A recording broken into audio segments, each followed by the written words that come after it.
Welcome to the February 2025 TAM customer webinar. We're thrilled to have you join us today. This webinar is organized and hosted by the TAM organization, offering you the chance to engage with subject matter experts and gain insights to help you maximize your VMware by Broadcom software experience. Before diving into today's content, we have a few announcements. First, mark your calendars for our next TAM webinar on March the 5th. In this upcoming session, we'll explore the features and benefits of VCF operations for networks, share practical tips for using it with NSX, and highlight the importance of application discovery. Your interaction during this webinar is important, so please make use of the Q&A to ask your questions. If your question isn't answered during the webinar, please reach out to your TAM to follow up. At the end of today's session, you'll be prompted to complete a brief 2-question survey regarding the value received and any topic suggestions for future sessions. Your completion of this survey is very valuable to us, and we greatly appreciate your participation. Lastly, this webinar is being recorded. Your TAM can make the recording link available to you, and after a few months, the recording will be publicly available on the VMware TAM Services YouTube channel. That brings us to today's speaker and topic. Chris Grice is a VCF product marketing engineer focusing on application networking and security. Today, he'll provide us with a foundational overview of Avi Load Balancer, followed by an in-depth exploration of best practices and architectures. Chris, thanks so much for presenting today. I'll hand it over to you.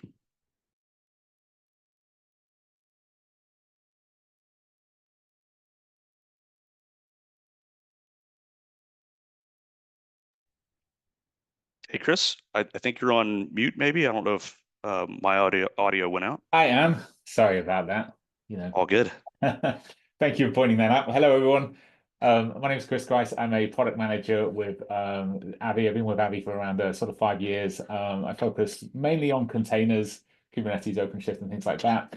But have a wealth of experience on the product. What we're going to do today is have a sort of as a brief overview of what Avi is, how we work in VCF environments. Then we're also going to have a bit of a deep dive into containers, how we work in containers, and look at gateway API and application security as well. We're also going to have a quick demo. But before we begin, I have actually set up a poll. I wonder if, Andy, you could get that going. And I just want to just have a brief idea of if anybody's using Avi in production today, are using Avi in a VCF environment, and are you interested in using us in a container-based environment? It would be fantastic if you could fill that in.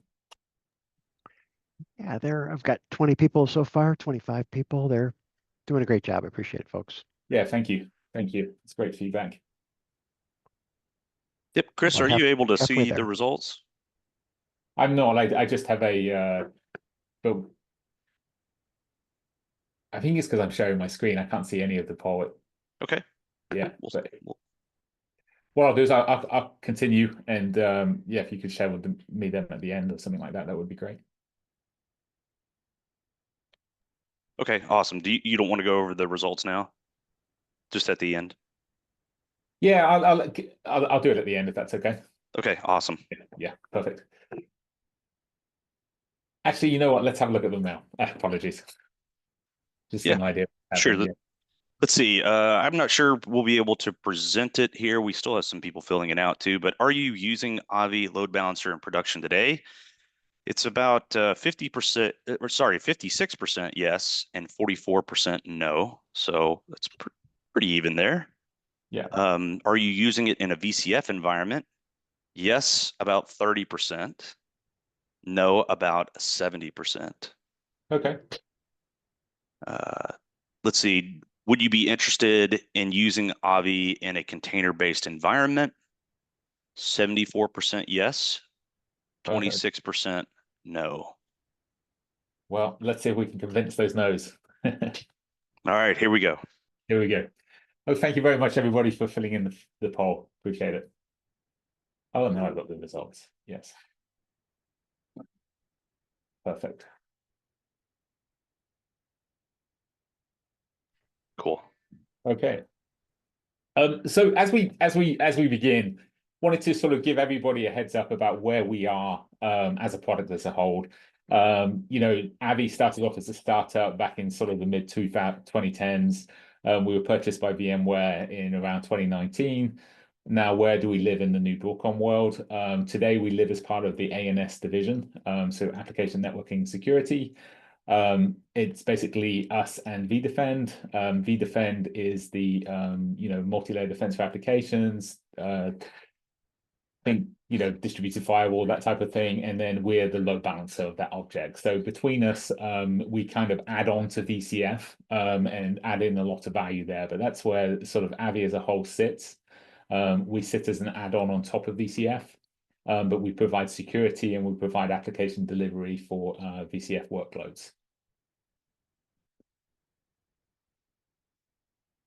Avi as a whole, what do we do? Well, we're an application delivery controller, and what does that mean? It means a lot of things. The name is Avi Load Balancer, but we don't just do load balancing.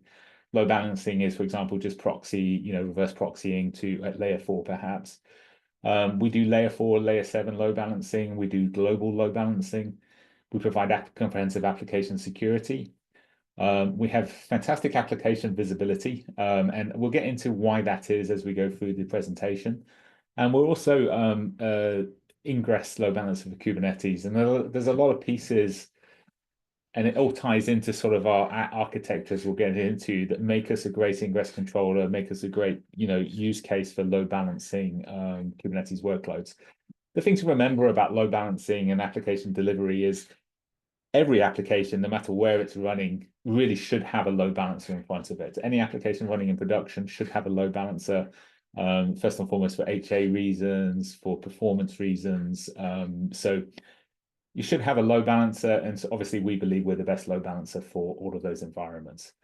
And you can see at the bottom there, not just VMware environments. We have really nice integration with a lot of VMware environments, but we're also pretty agnostic. We have bare metal solutions. We can work in the public cloud. We work on pretty much all flavors of Kubernetes.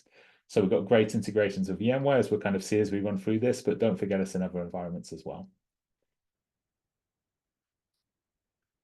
Bit of a history lesson on Avi and why we're here. And obviously, we've got a lot of people using Avi today, so you might have seen this and you might know this already. But if we look at how typically load balancers were deployed in the past, they were sort of single box solutions that contained the management plane, the control plane, and the data plane. Typically just active standby pairs. They are hard to scale because they're sort of the configuration is based on a box by box basis, and that management control plane, it's all shared on that same box. And they also lack visibility. You can integrate it with other tools, but fundamentally they don't. They're not visibility tools. And because if you think about what a regular load balancer does, it's sharing the control plane, it's sharing the data plane resources. And when you are sharing resources like that, you want to sacrifice the control plane if the data plane is having issues. So if your CPU resources are high on the box that's sharing control plane and data plane, you'll sacrifice control plane because you want to keep the data plane up. And it's because of that limitation and more why they can't pull in, analytics and things like that. What Avi has done is we've separated that management plane, the control plane, from the data plane, and we'll look into a bit more detail on how that works. But now all of a sudden you have a central controller that can manage a fabric of load balancers. And now we can focus on the control plane, and we can leverage a lot of the power of what is happening out of the application delivery controller. We can bring that up to a central controller, and we can make sense of it. And that's what gives us our sort of application visibility and the other feature set that we need. And Avi really is the industry first to do that in the private cloud. That's what gives us the, we call them service engines, that gives us the auto scale ability, capacity on demand, and also the sort of, you can upgrade that entire fabric at once. And, ultimately it's bringing you a reduction in managed appliances, right? You've got a central controller manage multiple load balancers versus individual management endpoints, which is simplifying your operations. Bit of a breakdown into specifically how this works, and I'll build this guy out, but just sort of drilling down on the previous slide. You can see there in the middle, we have the control plane. That is the Avi controller. That's the brains of the operation. That's the piece that you're going to interact with, whether you are interacting with us via the UI, you're interacting with us via API, you're interacting with us via CLI or scripting, anything like that. You're going to interact with the controller. The controller is going to manage the service engines. The service engines exist in the data plane. This is where the actual load balancing is happening. So, this is where the SSL decryption is happening. This is where your any round robin, your load balancing algorithms is happening, persistence, WAF, all that type of thing is happening at the data plane. And what is unique is the data plane is, we're sat in front of all the applications, and the data plane is able to send those analytics up to the controller, and it can make sense of them. On top of that, we have a console that can sort of give you sort of central licensing for multiple controllers. So if I have controllers across the world, for example, I can manage my licensing from a central point. And it also can provide security updates and things of that nature. And it can also bring in sort of dashboards, so you can kind of have a good idea of the health of what's happening across your entire Avi footprint. One of the key benefits of us is we're very much API first. We have kind of an advantage over traditional load balancers insofar that, APIs were already quite advanced when we came out. So our software is, public cloud was there, Kubernetes was there. And so we're designed for those environments versus we're not a load balancer that's kind of been shoehorned into those environments. We were designed specifically for those environments. So that gives us a bit of a natural advantage. But yeah, we're API first. So we have Python SDKs, Go SDKs, even Java SDKs. So it's very easy to automate with us. It's very easy to sort of configure, manage, and just, operate that fabric of load balancers.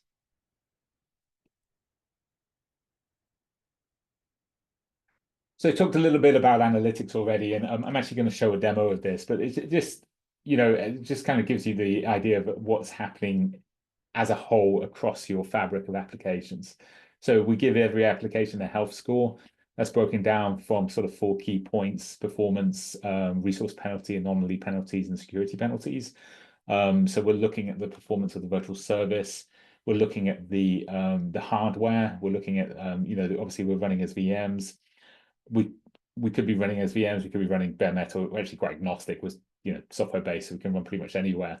But we're looking at that underlying, whatever's running us from an underlying perspective, we're looking at that, seeing how that's stacking up.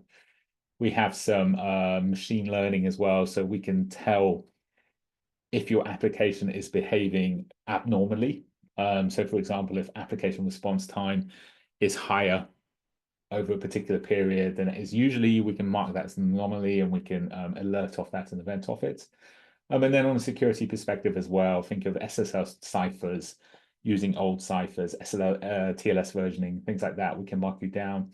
Even certificates expiring. Say your certificate is expiring in 10 or 15 days, we can alert you, and we can start knocking down that security penalty as well. So we're giving you a very good idea, very single, one-stop shop to say, okay, this is how the application is performing.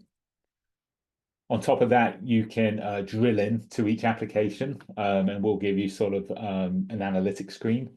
And so here you can see sort of end-to-end timing of this application as a whole over the last in this instance, last day. And we'll see some of this live when I jump into a demo later as well. But we're giving you, end-to-end timing, client round trip time, server round trip time. We're giving you a very good idea of what's happening inside your applications. And again, remember that the load balancer is the front door to all your applications. We are looking at layer 7, and that's what enables us to pull this information and push it up to the controller, and the controller can make sense of that. You can see in this example that there's spikes of high application response time here. We'd be able to sort of drill in and find why that is. What is causing that? What is causing that high application response time? What is the failure reasons? We can tell you where it is and where it's happening. So a very useful tool to not only provide load balancing application delivery, but also to help troubleshoot and maintain. And mean time to innocence, we like that term. But find out what's happening in your environment as soon as you possibly can. From a VCF perspective, going forward, we live in a VCF world. Avi is really the only load balancer that's sort of deployable from within VCF. So you're able to, as a VCF 5.2, you're able to deploy it from inside SDDC Manager, you can deploy the controller. We're integrated with sort of VRA, and we'll be integrated in VCF automation as that comes out within VCF 9. And also, specifically going forward as sort of VCF 9, VCF 9.1 comes out, look for very tight integrations between Avi and the VCF stack. We're definitely going to be sort of the primary load balancer for that environment. And again, on the analytics, you'll probably hear this a lot, but specifically in VCF environments, it's very easy to consume our analytics. So we're kind of bringing VCF's all about infrastructure and infrastructure delivery and infrastructure management, but we're also bringing the application side to it as well, because we're bringing you how to troubleshoot your applications, how to once your application is deployed on VCF, I can look at Avi and I can pull a lot of information, and have an idea of what's happening. And I can kind of, using our tenancy, using our RBAC models, we can delegate dashboards to various different teams. We can have app owners. We have several customers, running, each application team might have their own tenant, and that application team are able to troubleshoot their own apps. They know what's happening to their own apps. They don't have to open up tickets to other teams. So it saves time across the board.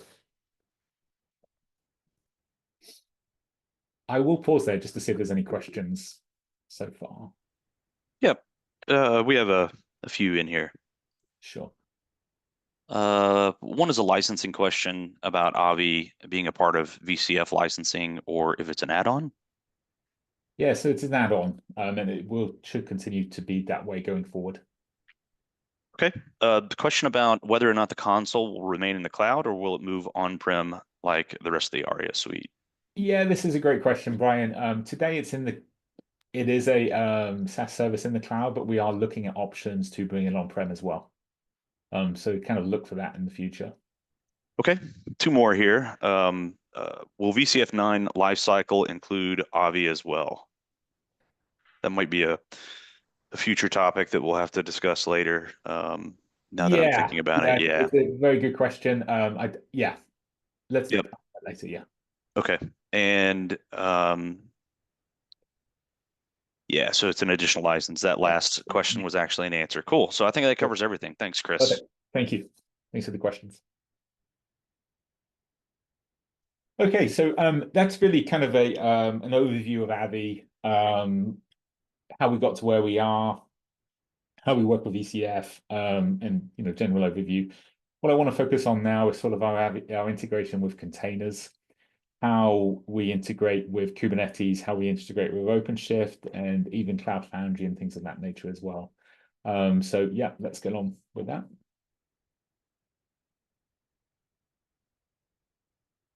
So first of all, let's talk about Kubernetes and why we feel we're a strong answer to Kubernetes issues, and Kubernetes ingress, Kubernetes gateway API, and layer 4 load balancing within Kubernetes.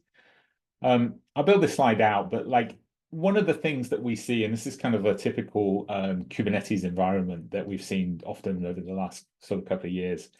But I'll have a cluster, here's cluster 1. I have my applications running in pods in my cluster. I need to expose those applications, and I expose those applications with an ingress controller at layer 7.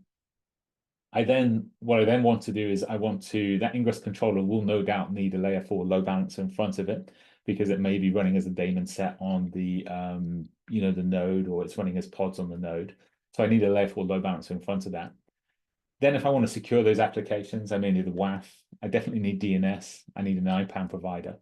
And then if I want to do sort of multi-cluster, I'll need some sort of GSLB provider as well. So this is a very common kind of setup that we see when I talk to Kubernetes customers. And yes, you can piece of all these pieces together. Kubernetes is very friendly to open source. There are a lot of tools and pieces and operators that you can use to piece all these together. But when you do that, we see that there can be problems, and you can see those sort of on the right-hand side there. First and foremost, a lot of different solutions, right? I mean, you might have Nginx as an ingress controller. You might have MetalLB as a layer 4 load balancer. You might have F5 as a GSLB. You might be running Akamai as a WAF, Infoblox as DNS and IPAM. and they all could be managed by different teams, right? You've got an F5 team, you've got a DevOps team, you've got a security team, you've got an IPAM team, all of those pieces. So because lots of different solutions, lots of different teams, makes it difficult to operate, difficult to automate. Yes, all of those pieces probably have, as I said, they've got their own operators. You've got to piece them all together. Maybe on the infrastructure side, they've got their own Terraform providers or, Ansible modules, Ansible collections. But again, you're piecing all of those different pieces together. And it's difficult to do that. And then on top of that, observability. With all of these different products, how do you put all of that logging and analytics together? Yes, you can use tools like Grafana and you can use Prometheus, to get some level of that visibility. But again, with all of the different tools that you have, wouldn't it be nice to sort of have all of that in one stop shop? And that's why, from a Kubernetes perspective, we believe we're strong and we're the best solution for Kubernetes, because we bring all of those products and things that we need to get our Kubernetes deployments and applications. We need all of those things to get our applications out to the consumer of those applications. And so we provide all of those things in one-stop shop. So whether that be ingress, gateway API, layer 4 load balancing, we can offer WAF, and I'll show that on the ingress demo. We'll do MTLS support, so we think of Istio and service mesh support, things like that. We have an integrated IPAM controller and DNS, and then of course our analytics. And then on top of that, we work across multiple platforms. And so, obviously Tanzu, vSphere Kubernetes Service, and vSphere Supervisor. We have tight integrations there. In the non-Kubernetes world, in the Cloud Foundry space, the what's now called Tanzu Platform Cloud Foundry, we have support there as well. And then, OpenShift, and then any of the native public clouds as well. So many customers running us on EKS, AKS, and GKE. So we bring sort of that full solution spec. We bring all of that to wherever your Kubernetes or your container environments are running. So that one-stop shop for all of your environments. From a Kubernetes perspective, how does it work? So we've already talked about the controller and the service engines. And so what are the additional pieces we need to run in Kubernetes environments? And predominantly, I'll build this one out as well. Predominantly, within every cluster, we'll install an Avi Kubernetes operator. And what the Avi Kubernetes operator is doing is it's watching Kube API.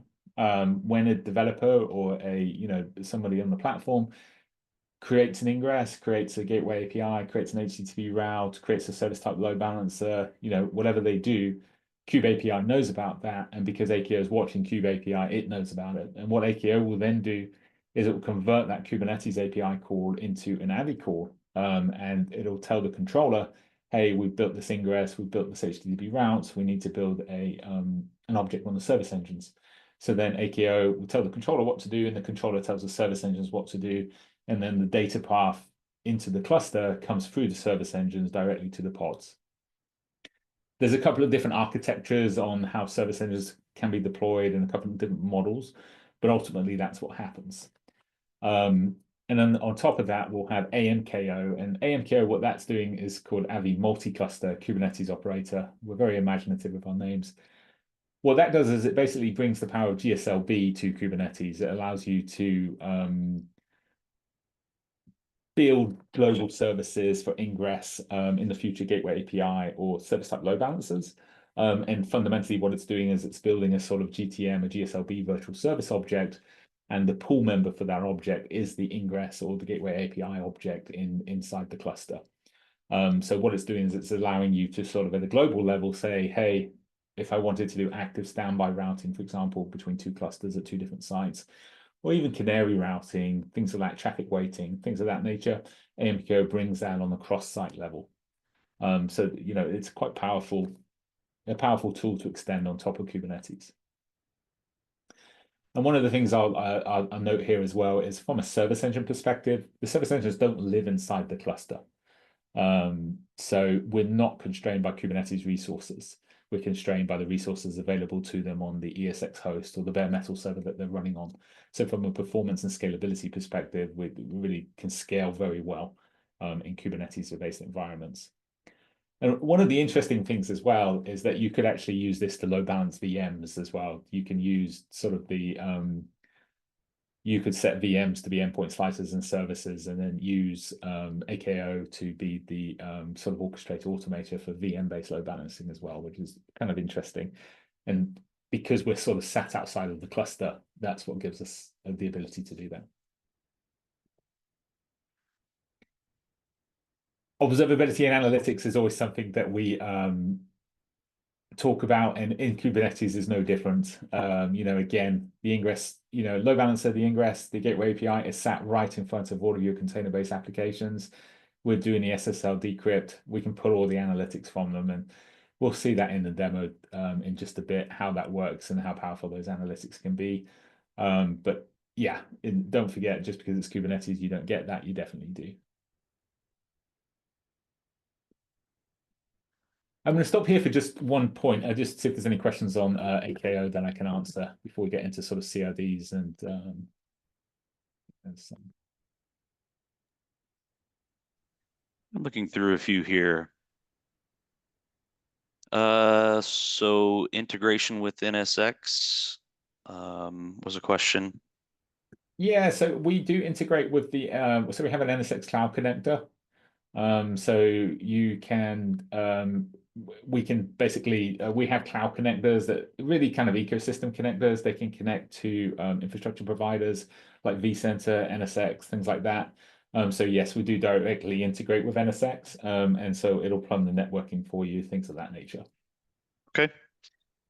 This is a question about integration with VCF 9, and I don't know if this has been announced or not, so we have to be careful when it comes to NDA. So if it was announced, then we can talk about it, but if not, we'll probably have to pause on this one. But with the integration of VCF 9, it seems like there's going to be tighter integration with Avi. Would that mean that Avi will have any deployment and upgrade version dependency, or can it still be deployed independent of VCF? So what I'll answer the second part of that question, because I think that's, well, it will never be, I won't say never, but in VCF 9, it can still be deployed independent of VCF for sure. Let's see. So here's a question about Ansible. Are you publishing and maintaining Ansible modules for Avi? If so, could you provide information on that? Yes, we do. We actually have an Ansible collection. I don't have it right in front of me, but I can certainly, if you want to reach out to your TAM afterwards, we can definitely get you that and get you the Ansible collection for Avi. It's very comprehensive, lots of different modules, virtual services, or cloud connectors, stand it up from scratch, all kinds of things. So we can definitely get you that. Yep. So follow up with your TAM, and you know what? I've made a note here. When we publish this exclusively for TAM customers, after 3 months, it'll go public. We'll circle back, Chris, and get the information and put it in the YouTube link or in the description. Perfect. A couple more questions here. I don't know. Are you able to see the Q&A? Yeah, I can. So I've got one from Nick. What happened to the basic load balancing that wasn't an additional option, NSX load balancer? I believe this is referring to Avi Basic. Avi Basic has been deprecated at this point. So that is no longer an option at this time. Manuel, how is Avi integrated as a load balancer in the cloud director to enable the load balancing as a service? That is a topic in itself. We do have integration with Cloud Director and LBAS. There are the VCD guys have written an integration for us, so we're quite firmly integrated with VCD. Unfortunately, I'm not the VCD PM, so I don't want to I don't want to go into that, but please reach out to the TAM and we can get you that information for sure. Now I've got one from Lula. If implemented in an environment of NSX and vSphere with Tanzu, does Avi replace NSXT load balancer? Yes, it does replace NSX load balancer. From a migration perspective, you can migrate load balancers. You can migrate service type load balancers at the moment, but you can't migrate the Kube API load balancer. So if you have an existing vSphere and Tanzu environment that's running on NSX, you can migrate all of your applications today. The Kube API, though, a tool to migrate them is coming in the very near future. Avi does work with, I'm assuming that's an NSX Federation setup from Bhupathi. We do work with that. So that should be fine. You do deploy independently, Satish Kumar. Yeah, so don't do it through NSX, do it independently, I would say. Yeah, so the question was provision Avi controllers through NSX Manager, or can I deploy independently? You deploy them independently. Deploy independently. You can do both, but I would deploy independently. Yep, got it. Yes, there is a migration tool. There is a migration tool to migrate from NSX native load balancer to Avi, and I can get the details on that. There are lots of limitations when it comes to integration with VCD. Is there any plan for the same? There is. I don't know if I can, because I don't think they've all been properly announced yet, so I don't want to answer that question. Chandra, the question there. Watch this space, though, is the way I would answer that one. What is the state of the load balancer migrator for those who need to migrate from NSX native to Avi? That is, I think, in the latest ACT tool, I think that is now available. If it's not available in the latest release, it's coming very soon. So that will be available. And the no option to deploy Service Center and HA on vCenter data store. Is it? I'm not sure if that's a vSphere zone question or just generally. We do support in the latest release 31.1.1. We have added a lot of support for availability zones. So I wouldn't have a look at that and see if that satisfies your need. And yeah, I think that should answer. Thank you for the questions. Awesome. I think that's all the questions for now. Thanks, Chris. No problem. Yeah, so back to containers. What I want to talk about next is source of ingress and custom resource definitions, because it kind of lends itself directly into why we need Gateway API. But what is ingress today? Ingress is a way to expose your applications at layer 7, and you can host or path-based route, and you can also sort of set TLS certificates and TLS listeners. But oftentimes in the modern world, microservices world, you need to extend that functionality set, right? How do you do that? If you want to do like advanced path-based routing, regex expressions, you need to do URI rewrites, cookie manipulation, anything like that. You can't do that natively within the ingress spec. So you have to use things like custom resource definitions in the case of Avi, or annotations, perhaps. And every ingress controller does it differently. But basically what they do is they extend the power of the load balancer to ingress. So we do that today for ingress, and I'll actually show you this in the demo as well, but we have a number of different custom resource definitions that, when you think about it, they extend sort of the enterprise grade load balancing functionality of Avi, right, to Kubernetes. And so if we have a look here at this particularly is an example of a host rule CRD. What this does is it sort of configures the front end of your ingress, the front end of your virtual service. So here I can apply a WAF policy, I can apply an application profile, analytics profile. If I want to do an HTTP policy set, I can apply that here. And here what I'm doing is I'm manipulating the sort of layer 7 functionality as I hit the ingress as we go forward. We have a number of other CRDs. We have a HTTP rule one, which sort of manipulates the pool setting. So the traffic from the service engine to the pods. We can do things like persistence. We can do things like mutual TLS, things like that on the back end, load balancing algorithm. We'll have an infrastructure CRD, which enables you to manipulate your infrastructure settings. Say I want a particular namespace or a particular service engine. Say I wanted a particular ingress or a particular namespace to use a different service engine group or a different virtual service.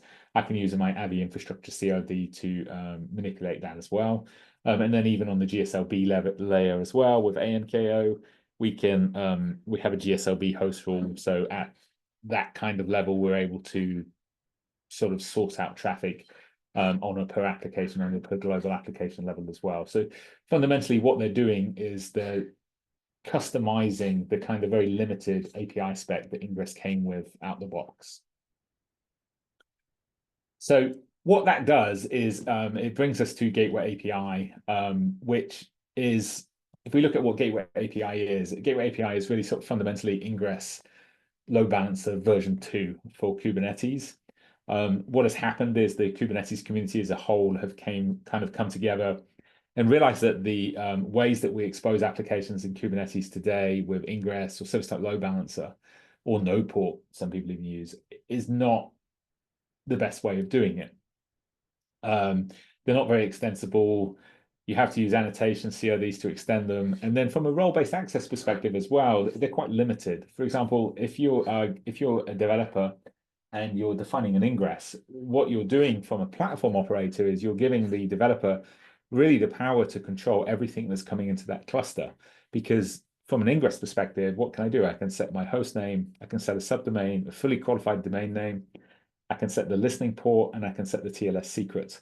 So really I'm controlling what is coming into the cluster.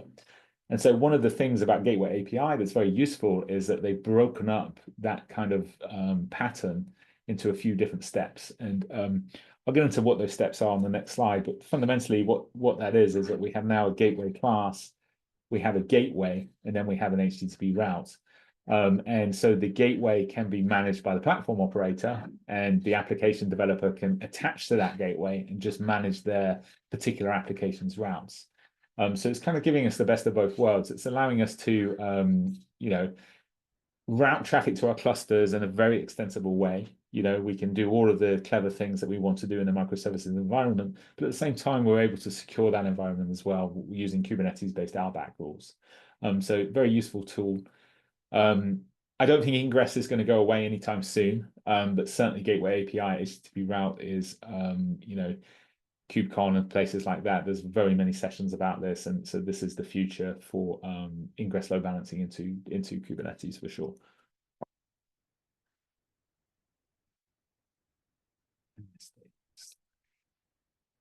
So just give me a second.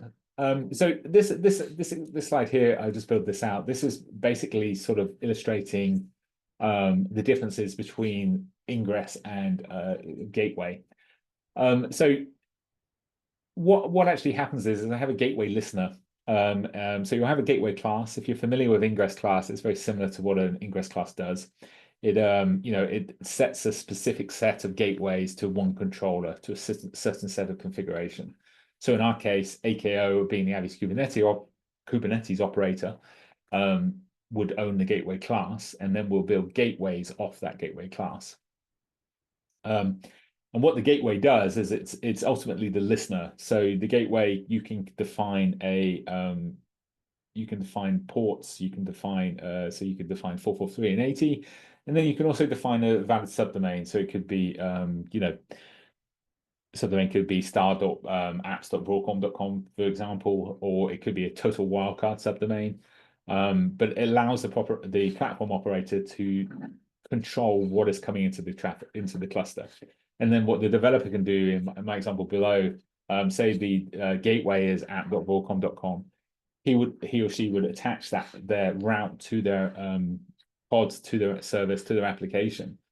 They would attach it to that gateway, and their application would kind of be app1.apps.broadcom.com. But all they're able to do is sort of manipulate that subdomain. They don't have power to sort of allow anything into the cluster. So very useful tool going forward. But again, it's not just from an RBAC perspective. You can see on the right-hand side there all the different things that we can do. Canary deployments. So, if I want to test the new code on a particular service, I can do that very easily, with header manipulation, things like that. I can route via headers. I can modify cookies. I can insert cookies. I can remove them. Gives me full layer 7 routing capability. So anything you can do with Ingress today, fundamentally, you can do with Gateway API and HTTP route. Gateway API as a whole does support a number of different route types. HTTP route is the layer 7 type. And that's really the sort of equivalent to ingress. But there is also a TCP UDP route, gRPC, and also a TLS route. The only two routes that are actually in the stable channel, gRPC and HTTP routes. And from an Avi perspective, an AKO perspective, we just support HTTP routes. But the TCP, UDP, and TLS route, they're still in experimental. As they come out of experimental into the stable channel, we will offer support for them at the time as well. And one of the key kind of benefits to Avi's implementation with Gateway API is that every route type, every match, will create a virtual service. So every rule that's in the HTTP route, you'll have an individual virtual service. And what that brings to the table is individual analytics and logging.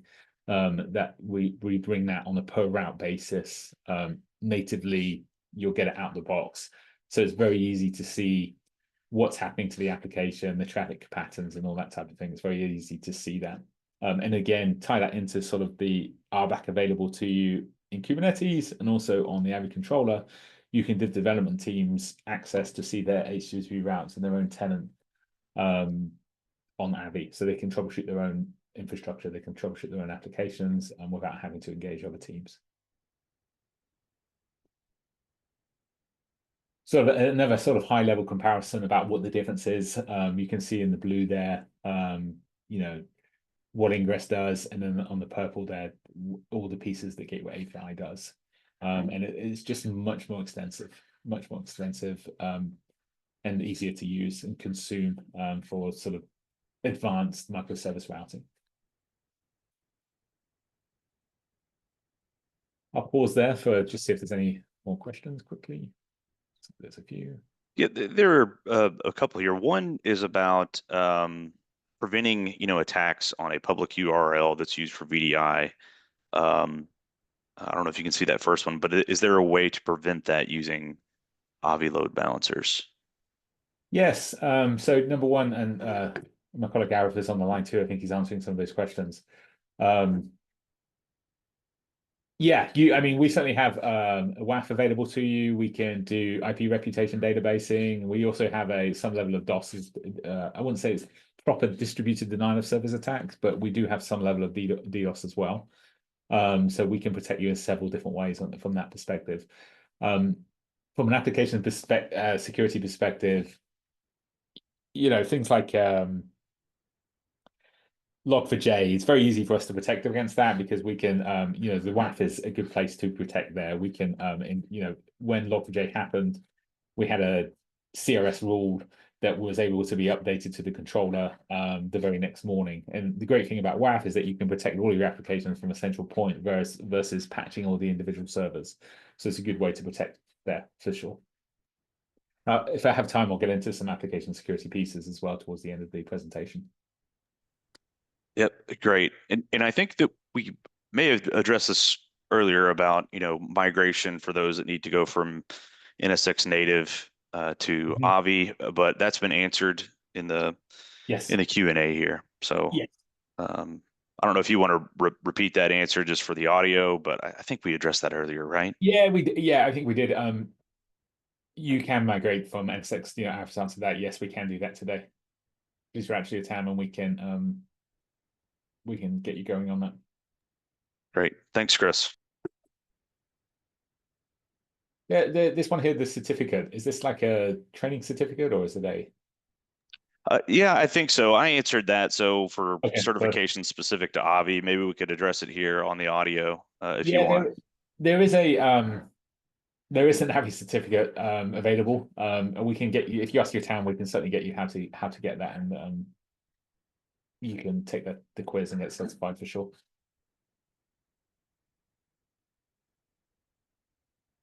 Perfect. Great. I don't think we have any other questions. Perfect. Okay, so we talked about sort of containers generally, Kubernetes, Gateway API, ingress, how that works. We'll talk a little bit about Avi and sort of the Tanzu platform. So the Tanzu platform is the Tanzu BU's new product, which basically kind of abstracts infrastructure, really. It provides developers a really nice platform to develop upon, where they don't have to worry about sort of the minutiae of infrastructure and application resiliency and failover and things like that. It does a whole lot more than that, but I'm an infrastructure guy and load balancer guy, so from my perspective, that's what it delivers. If you're a developer, it probably has a lot more features that I won't be able to talk to, but a very good platform. You should check it out if you haven't seen it. What we do for the Tanzu platform is we're really the only built-in load balancer for that platform. Today, Tanzu platform can stretch across sort of Kubernetes environments and Cloud Foundry environments, or what would used to be TAS. What we do is in VKS environments today, if you deploy the Tanzu platform there, you will have your applications get exposed with HTTP routes. So if you deploy an application into what they call an application space, the application space will expose that application with an HTTP route provided by Avi. And so you'll get all those great analytics that we talked about already. You'll get all of that, and you'll get a very modern sort of application delivery way to expose your applications. On top of that as well is that we've also got integration with GSLB. So if you have a couple of clusters and different sites and you're using application space to stretch across those sites, locally we're providing HTTP route support for the local site, but then for that global perspective, we have automatic tie-in with the GSLB piece as well, where we're providing that. So Avi as a whole with AKO and the GSLB pieces is providing sort of full application availability for any applications deployed via the Tanzu platform on the Kubernetes side. From the Cloud Foundry perspective, so TAS customers, here today we can sort of equate to what NSX load balancer used to do, but the good thing is that so your Go routers can get automatically populated with Avi pool, so we can be the virtual service that sits in front of the Go routers. But the nice thing about Avi, if I compare it to NSX load balancer, is Avi's very good at layer 7 routing. It's very good at SSL decryption. It's very good at auto scale out, which are things that the NSX load balancer weren't necessarily as good at. So we provide really good resiliency, scalability for anything running on the Cloud Foundry side from an application exposure perspective. And then from a GSLB perspective, one of the things that we will have coming will be a GSLB, global server resiliency as well for Cloud Foundry customers as well. So, what we have today for the Tanzu platform for Kubernetes, we'll also have for the Tanzu platform for Cloud Foundry, and really sort of being that best in breed load balancer for the Tanzu platform. And that, again, I know I've talked about analytics a lot, but it's extending those analytics across Cloud Foundry, extending those analytics across any kind of Kubernetes environment. It's a really powerful tool.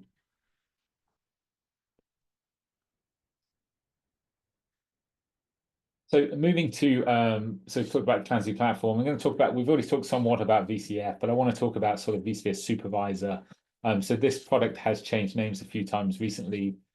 It sort of vSphere on Tanzu went to TKGS. Well, you've probably heard of TKGS, vSphere Control Plane IaaS. Today it's called vSphere Supervisor, but they're basically that whole same product. And it really is it's really the solution for VCF. And so why would we want to run Avi for Kubernetes within VCF? So we've looked at all the reasons why we believe Avi is a good ingress controller, application delivery controller for general Kubernetes workloads, but why specifically with VKS?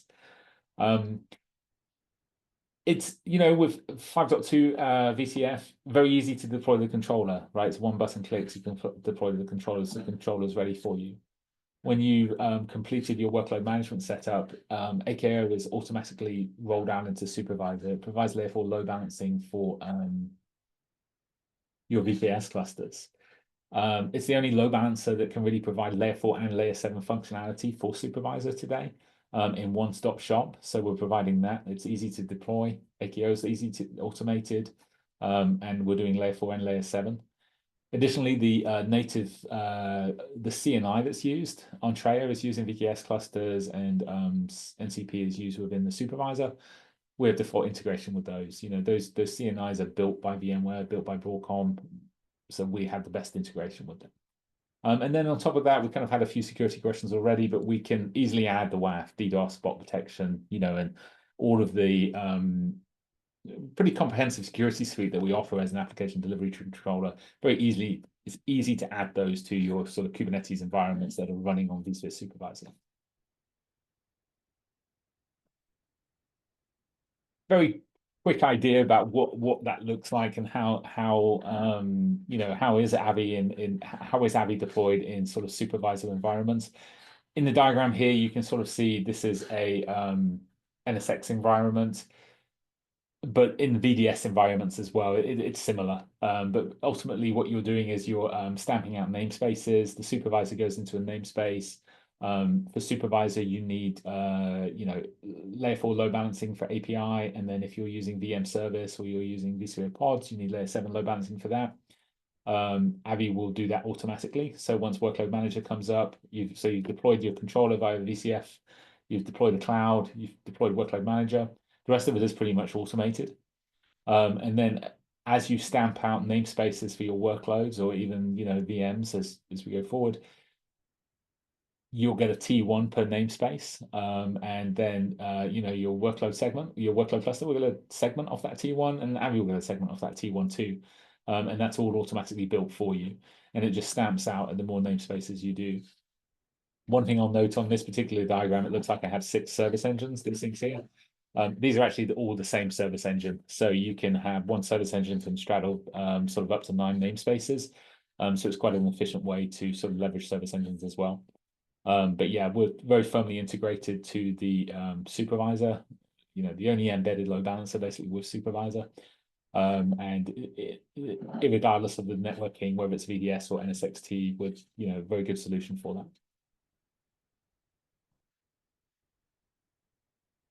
I'm going to pop into a demo. Any questions? Any more questions?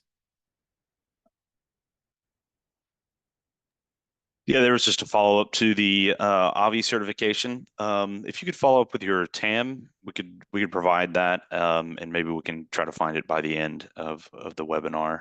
So there was that one.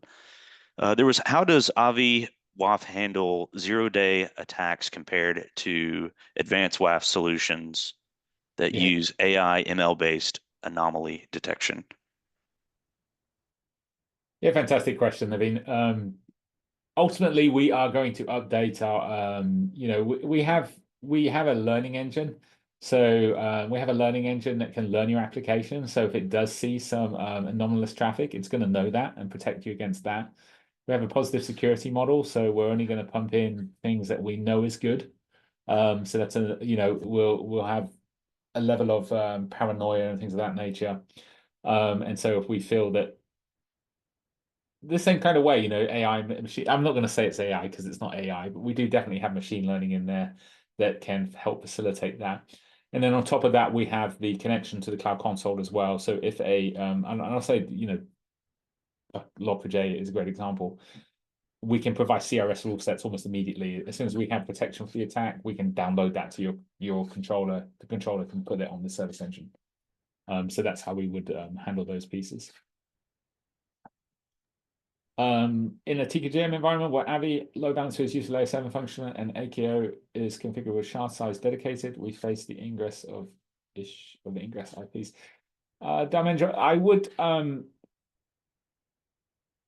you shouldn't have seen that. I don't know why you did in that particular instance. I would talk to your TAM. If that was a bug, we'd like to see it and we'd like to fix that.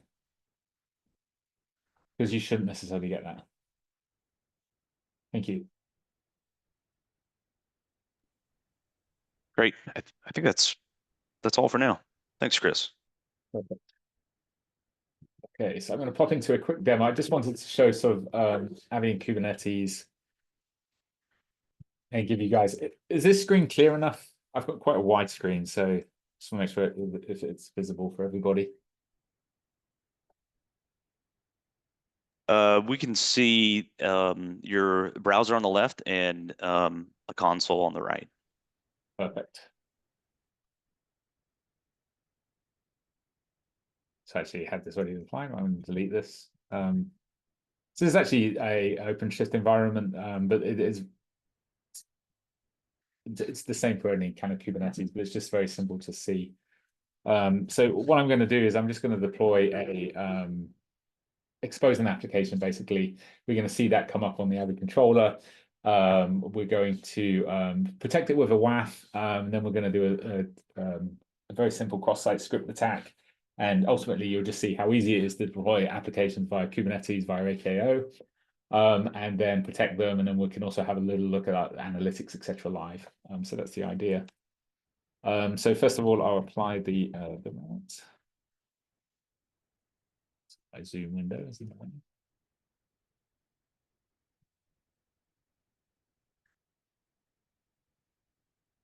That's the route created.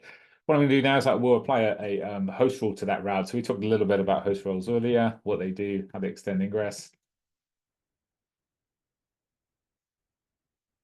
So in this instance, what I'm doing here is I'm matching off the route name app2.site.1.com, and I'm applying a WAF policy here. I'm also turning on analytics, and I'm also changing the certificate that's being used. So I just applied the route. That's my application there. So I can now just apply the host rule.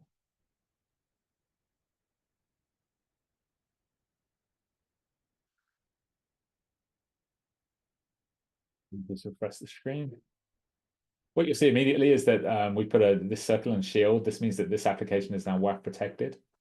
So what I can do now is we can access that application. And if you've ever done any sort of web application testing, you might be familiar with this site, but it's a very insecure site called Hackathon.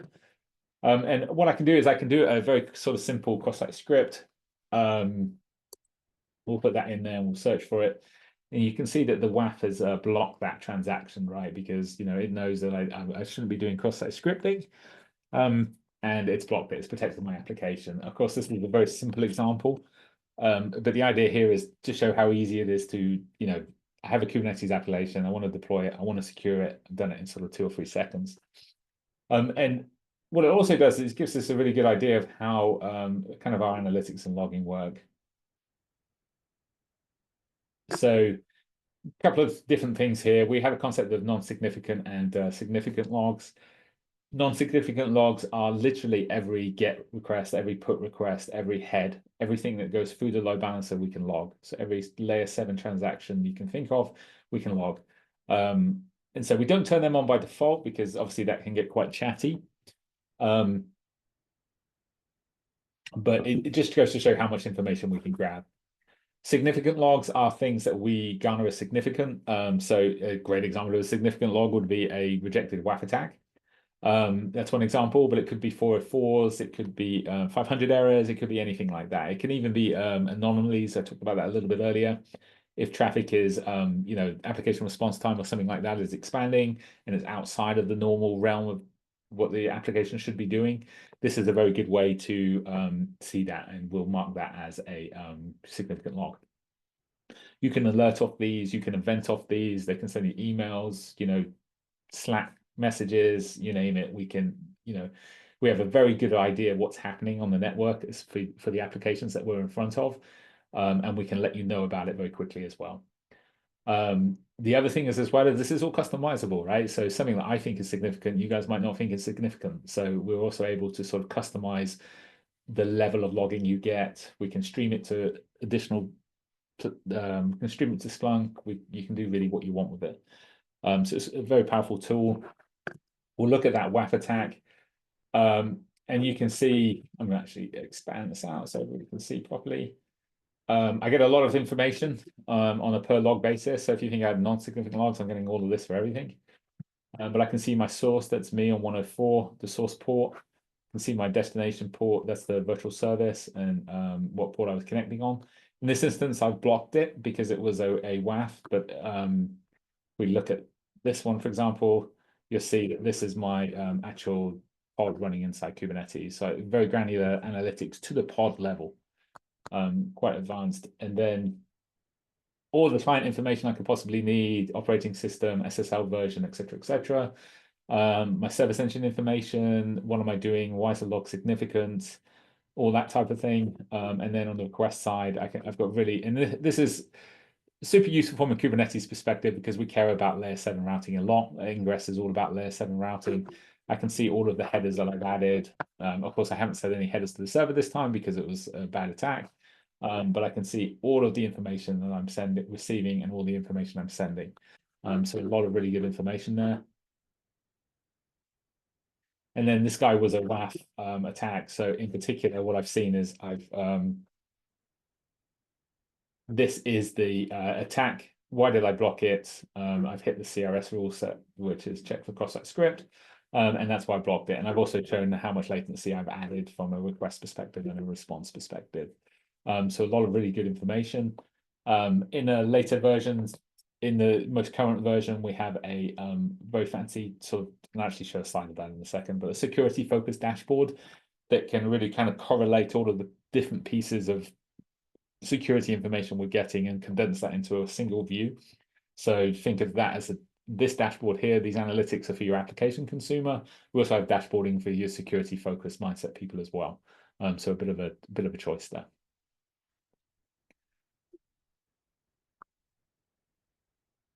And I think I'll pop over to, I do want to talk about application security. So I don't know if there's any more questions there, but we can. Yeah. Yep. One question here about Avi handling 0-day attacks compared to advanced WAF solutions. I think that we answered that earlier, right? Or maybe not. Yes, Maybe that. I think. Sorry, my colleague Arif is responding. Sorry. Yeah. That was answered here. Thank you. Apologies. Apologies. AI with Avi Security's roadmap. Naveen, can you show a demo of packet capture? Yes, very quickly I can do that. So one thing I will say is this whole setup is designed so you don't have to do packet captures. Personally, myself, I was ran F5 so many years. I used to work for GE before I came to Avi. So I'm very familiar with packet captures and TTV dumps and things of that nature. The whole idea of this analytics tool is to try and avoid that, because one of the things with packet captures is you can't troubleshoot in the past, whether this you can. However, if you do need to do a packet capture, it's very easy to do. You can come to operations, traffic capture, and you can select your virtual service. So we'll do this one, for example. Let's do 1 minute, and we'll set that to 0. And I've got a couple of different options. I can do help monitor data, help monitor only, data only. You can also capture the session key, which is really useful for PFS. And just kick off the capture. I won't go through everything, but ultimately what's going to happen is that's going to collect the traffic that's going to go through the load balance at that particular time. It's going to generate a PCAP file, and you can fire it Wireshark, and you can do your normal kind of TCP dump related activities with that. So yeah, definitely can do packet capture and TCP dump. We can also do that on the service engine as well.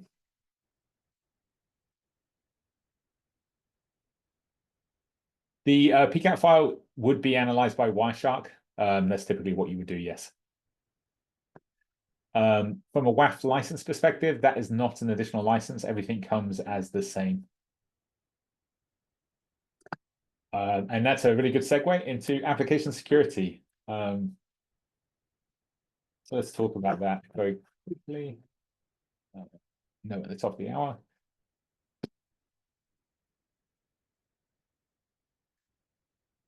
So, Avi as a whole it's an application delivery controller. I've said it at the beginning. We're not just a load balancer, and web application firewall is application security, though, is a huge part of that, right? And what is the difference between a firewall and a WAF? Well, a firewall can control who can talk to who, but a WAF controls what they talk about, right? So it can be that certain people can talk to each other, but we need to control what they talk about, and that's what a WAF does very well. If it's something that they, you're allowing connections on an IP level, but you need protection at the layer 7 level, that's where the WAF is coming in. But it's not just WAF that we do. SSL termination, DDoS protection, bot detection. those type of things, we all do that. And ultimately, the idea is as it says there, we want to protect the applications, secure the data that they contain.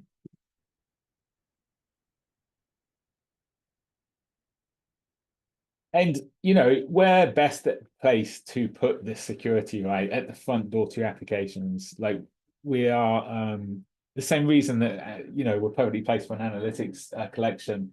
We're also similarly placed for web application. We are sat in for, as we said already, all your load balancers, all your load balancers belong to us. All of your applications need to have load balancers in front of them. Why not put a WAF there? Why not do protection there? It makes perfect sense. So that's what we do with the first line of defense as traffic comes into your environment. And then additionally, from an east-west perspective and from the rest of the BU, the ANS BU can provide security to the rest of the other pieces within your environments with distributed firewall, IDS, IPS, NDR, things of that nature. So we're able, the ANS BU as a whole can provide that sort of full-stop shop for application security. This is kind of like the NASCAR slide of what other things we do. Sorry, went too far. Won't go into every one of them, but just all of the things that we can protect you against. How and also, there's a question around this earlier, sort of the cloud console threat intelligence. This is the piece that's in the cloud, and it can update your WAF, it can update your security devices, it can update your IP reputation, bot management tables, etc., etc. Can do that dynamically, and that's why it's advantageous connected to the cloud. If you can't connect it to the cloud, you can still download these pieces and upload them to the WAF, but you'll get much more of a dynamic experience if you connect it up to the cloud console. So yeah, lots of different ways to protect and lots of different ways to protect your applications. What are some key use cases? Of course, private cloud, VCF integrations, container use cases we've seen on the demo there. And also public cloud as well. So, we're bringing all of the security things again on the right-hand side there. We're bringing them to all of those environments. Application security is obviously key in VCF, it's key in containers, and it's key in any kind of public cloud use case. And so the nice thing is that because the controller operates and runs agnostically really to the software that's running, to the hardware that's running underneath it, the experience in protecting applications is the same wherever you go. You're not having to learn different tools to provide different solutions in different environments. It's a one-stop shop, and then it's very easy to consume. Just a detailed bit more into the sort of VCF. So here on the right-hand side, I've got a typical VCF stack with a couple of workload domains. And as my bad actors come in, hackers, bad bots, or 0 days, I'm able to protect them across the board with SSL decryption, my web application firewall, bot detection. What's it? Something like 40% of all internet traffic, might even be more, is bots these days. And some of them are good, some of them are bad. We want to protect the one against the bad ones and let the good ones in, or we want to rate limit the medium ones. So the bot detection is becoming quite paramount in the world. And then malware protection as well. So we support ICAP, so we can funnel off your HTTP traffic to ICAP server of choice. That has tie-ins to NSX and a couple of others as well. So we can do sort of out-of-band malware protection as well. And of course, allow the good traffic in and load balancing as we should. I've kind of shown this already, but I'll quickly show it over again. It's just, again, analytics, how we can bring analytics in. This was in the demo, but it's very easy to see what's happened in your environment, why we detected it, what is happening, and we enable you to make easy decisions. It's possible that you want this to be allowed traffic, so you can put an exception in for it, or you can block it immediately, or you can control it, and it's very easy to see what's happening and what's going on. And then finally, we have this is actually available on the latest controller release, but a security focused dashboard where we're kind of bringing in all of the information that we know, whether that be bot traffic, our positive security models, what we've learned from the WAF, what's the status of that cloud service, what is the status of SSL, all of those things, bring them into a single dashboard so that, again, easily consumable. Because I think if that's one of the things I want you to sort of take away from this, Avi, is we want to enable you to load balance all your applications, no matter where they are. We want you to know what's going on those applications, and we want to secure those applications. And on top of all of that, we want to make it easy as possible. So that's really kind of what the mantra of what we're trying to achieve. And that is all I have. I don't know if there's any more questions. There is one question, but so it just says, do you have information regarding the Avi version supported with VCF 9 and what's new will be available with VCF 9? I think that while we've announced some things about VCF 9 at Explorer, there's probably some details there where we haven't announced release dates, so maybe that's more NDA material. But if there's something publicly announced, maybe you have that, Chris. I don't know. What do you think? I think on that, I'm not actually sure what has been and hasn't been announced, so I don't want to get in trouble. But if you reach out to your TAM, we can certainly get you that. Yep, sounds good. Yeah, yeah.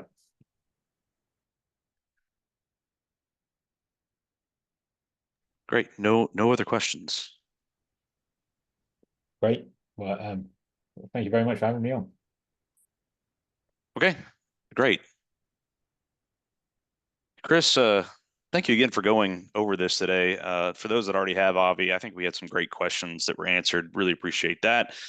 And for those that maybe aren't using it and joined today, I think this really gave them a great foundation. This is a session that I think I'll be referencing for sure. Before I move on and close out, Chris, just to make sure you didn't have anything else you needed to present. No, that's it. Thank you. Okay. Okay, great. So as we mentioned at the beginning of this session, this was recorded, and your TAM will make that available to you along with the link for next month's session. Chris, thank you again for presenting, and a big thank you to our attendees for joining us today. Don't miss our next webinar on March 5th, where we'll dive into VCF operations for networks. We look forward to seeing you then. Take care. Thank you.